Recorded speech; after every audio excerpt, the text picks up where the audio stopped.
Well, how did it feel? Sherilyn was telling the story about how you wouldn't leave without your son. I can feel that from a mom perspective, even though I'm not a mom. Yeah. I know how my wife feels about our kids. Right. What was it like to be able to take him with you, but then at the same time know you were leaving other kids behind? Yeah. I was very thankful in the end that they let him go with me.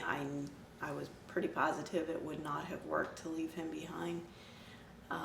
And so it was an answer to prayer that he was able to go, but it kind of like ripped your heart in half to leave 4 other children behind.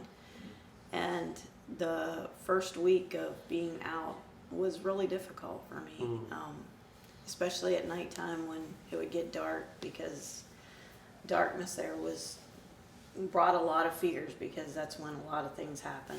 And Sure. so I just knew that my children probably were suffering, and those were scary times, and Mom wasn't there. And so that kind of made it hard for me at night when evening came. But Ray and I spent a lot of time praying and seeking the Lord and praying for our children. And by the time the next weekend came, I felt like, I couldn't handle much anymore. I just couldn't hardly handle being away from them and not knowing how they were doing. And I realized, I need to surrender my children to God. And so I just mentally and spiritually took and put them in God's hands. And instead of seeing them in the camp, I started seeing them in God's hands. And that brought a lot of peace to my heart.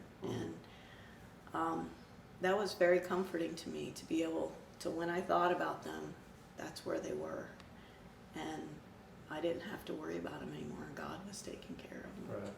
It's a difficult thing for us to do, no matter the situation, but it is again, I said it earlier, but sometimes these high pressure situations teach us lessons that we should be, everybody should apply, right, outside of those high pressure situations. And I think it is more difficult for mothers sometimes to turn those children loose, just because of the strong connection that God created between mothers and children. But